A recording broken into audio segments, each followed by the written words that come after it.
50 years ago, I never imagined I would be living in California or that these would be the tools and devices available to me. Today, photography and media is a totally different world. Here I am, using my drone, operated by my iPhone, using a GoPro, a Canon digital camera, and a Nikon 750 to photograph the drone. Wow, my brain hurts. But you still need skills to take great pictures.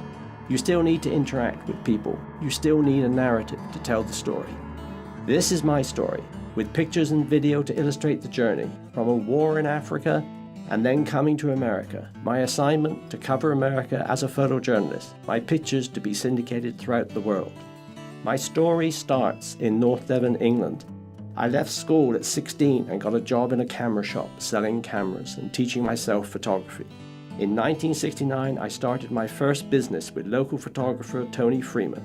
7 years later, I put my MGB GT onto a ship and sailed to Cape Town, South Africa. After 6 months, I landed a position at a newspaper in Rhodesia, some 1,500 miles away.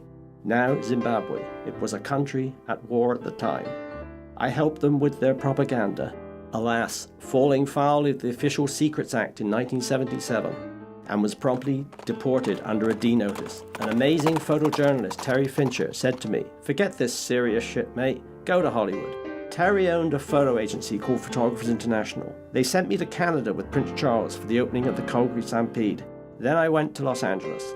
I came to America as an Englishman. My only knowledge of America was movies, sports, some history. Jerry Brown was dating Linda Ronstadt. Cher was famous. The Shah of Iran fled to Mexico. Alfred Hitchcock was coming to the end of his career. John McEnroe won doubles at Wimbledon. And an actor called Ronald Reagan became the President of the United States. And I was there with a Secret Service credential. It had been 3 years since I left a small town in England. Quite frankly, standing in the same room and talking to the President of the United States was amazing. I still considered myself a serious photojournalist. MAD, mutually assured destruction, was still a nuclear policy. With my Secret Service credential, I got a flight on a KC-135 refueling B-52 nuclear bombers. Then I flew with the United States Air Force aerobatic team, the Thunderbirds. But the reality was, no one really cared. I was in Hollywood. English newspapers would call me, "You gotta go to Mexico, mate. Ringo Starr's making a movie called Caveman."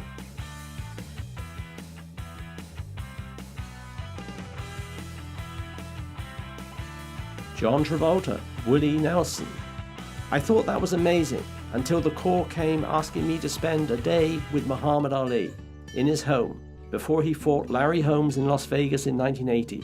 Seriously, that was amazing. To be with Ali, you understand what it is to be famous. Everyone wants a piece of you.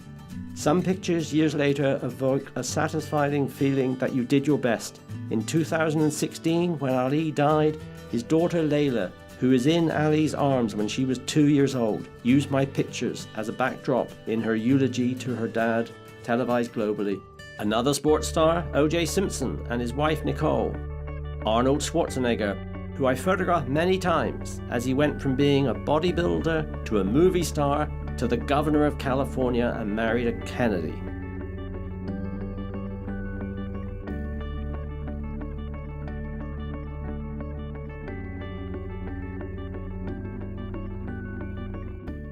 Then there are odd stories, like the Genius Sperm Bank. Dr. Robert Graham was the founder, and Dr. Afton Blake, one of the first recipients of Genius Sperm. She gave birth to Doran Blake in 1984. Over the years, the assignments and ideas would continue to come. In California, the light is usually amazing. In New York, not so amazing. But in photographing celebrities for foreign publications, the time I got with the celebrity was usually very short. Especially if you're working with a writer who usually wants an hour for his interview. Typically that gives the photographer 15 minutes at the end of a shoot to make a picture worthwhile. That's where California light was often awesome, helped by a single softbox, and if you were really lucky to control the time of day, a sunset could add some extra magic. The Oscars was the only red carpet event I would photograph. I liked at homes with the celebrities. Michael Caine with his wife Shakira in Bel Air. Britt Eklund in Bel Air. But then, as a photojournalist, a hard news event would demand attention. like gang violence, and in the 80s, the Crips and the Bloods, and Mexican gangs. It was violent and frightening.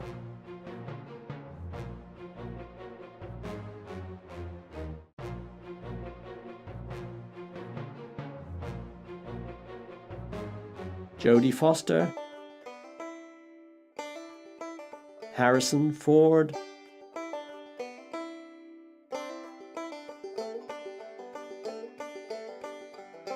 Boy George,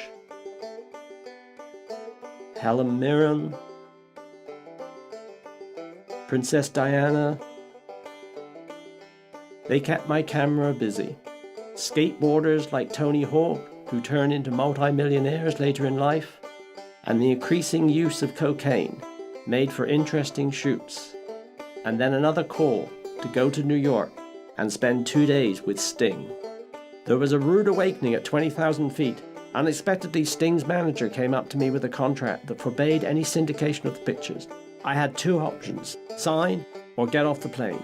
I signed, but was not a happy camper. Travel is part of the job. The North, South Korean border, the DMZ. New York for Glenn Close.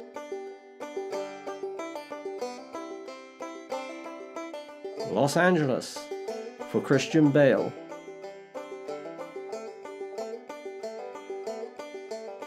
Johnny Cash in Nashville.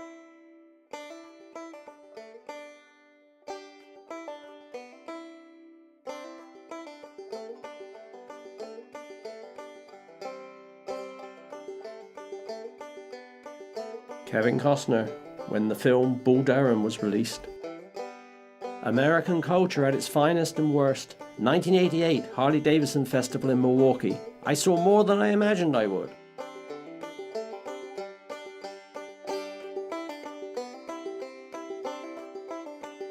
A Ku Klux Klan rally in Stone Mountain, Alabama, and I saw behavior that I could not agree with.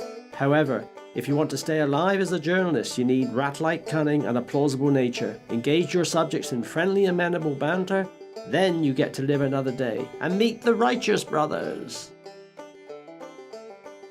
Jack Lemmon on a beach. A plastic surgeon performs breast surgery in Beverly Hills, and a young girl in Florida hangs a pretzel off her nipple. All in a day's work. Chase down Rennie Biggs, the English train robber in Brazil, and then to a Santa Barbara polo grounds at the invitation of Sylvester Stallone. Las Vegas for Val Kilmer and Joanna Whalley, an afternoon with Bo Derek, who starred with English comedian Dudley Moore in the movie 10. Both were fun.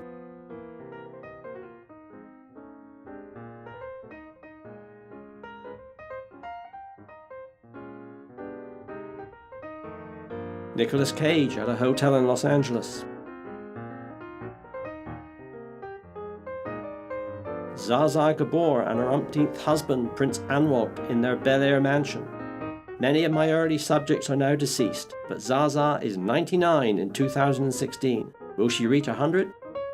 My camera kept clicking over the years, photographing sports, politics, people in music, and legends. But I was always looking for what's next. Photographing established stars are a given, but who will be the stars of the future?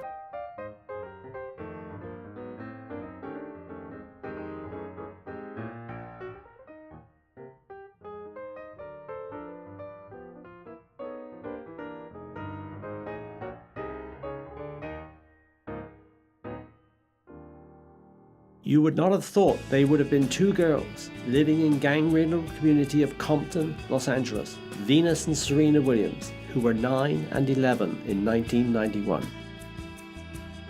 Your thoughts turn serious when you stand in an execution chamber. I have been in 2 of them, Huntsville, Texas and San Quentin, California. It's sobering. As a journalist, you have heroes, and no greater hero was the gonzo writer Hunter S. Thompson. One of the famous quotes, "I hate to advocate drugs, alcohol, violence, or insanity to anyone, but they've always worked for me." In 1992, I had 12 hours of craziness with the man at his fortified compound known as Owl Farm. At 5:42 p.m. February 20th, 2005, in the kitchen, he shot himself in the head with a pistol. Country and western singer Garth Brooks lives in Nashville.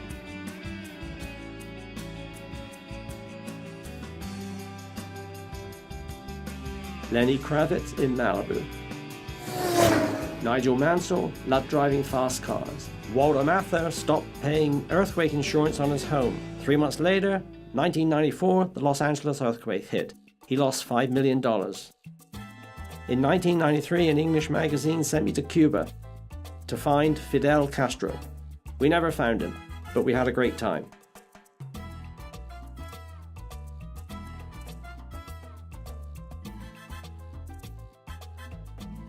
Had to break out my video skills for JFK Jr. when he took Daryl Hannah to Papua New Guinea. 10 years later, when I photographed Daryl Hannah alone, I did not bother to mention to her that I enjoyed our Micronesian holiday together.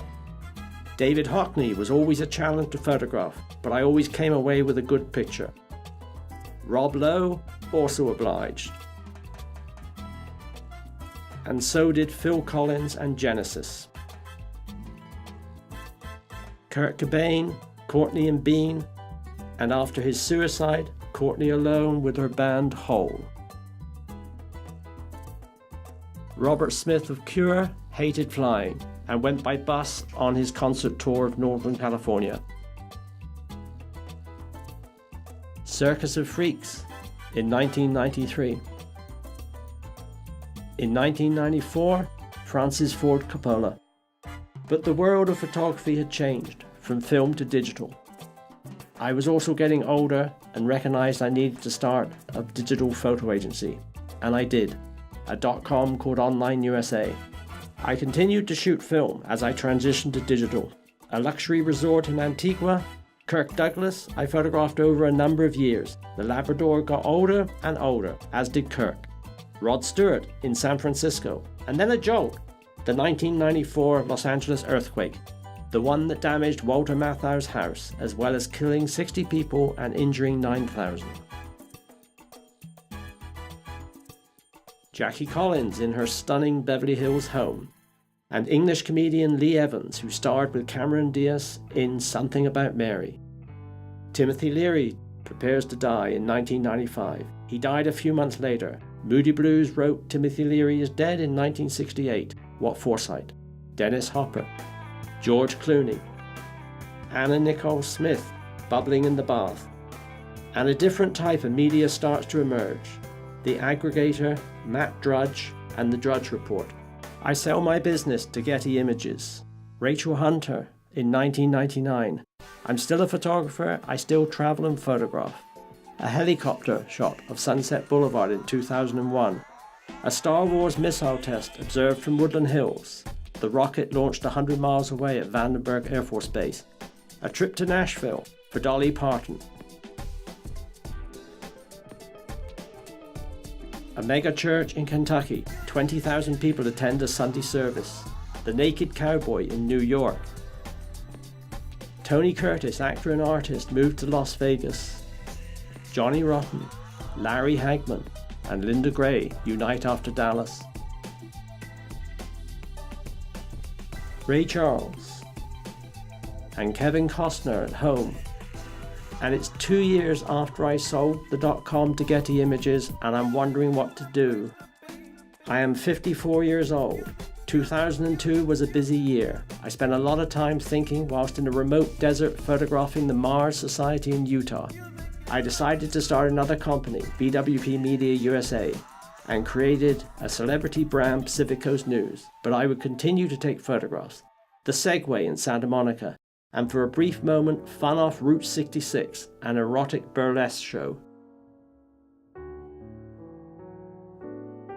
Jay Leno and one of his cars from his enormous collection.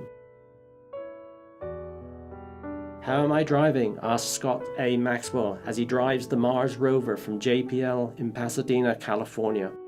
Jonathan Ive, designer of the iPhone and all things cool at Apple. Elon Musk and his dreams of space and electric cars. 12,800 ASA allows incredible low-light photography. Robert Downey Jr. about to become a superhero playing his role as Iron Man. A Star Trek convention in Las Vegas. Wow, it seems my life went by fast, just like the drone. And I look forward to the future, photographing bodyboarding on outrageous waves, animals in Africa perched in a tree, tennis matches, mixing what I photograph with travelling and family. My daughter Jessica and wife Petronella walk across a cliff in North Devon. It's now 2016, I am 70, I am retired, life has been good. A lamb jumps in North Devon, and one of the symbolic pictures I am most proud of, one man, one vote. I hope you have enjoyed the last 15 minutes watching 55 years of my life.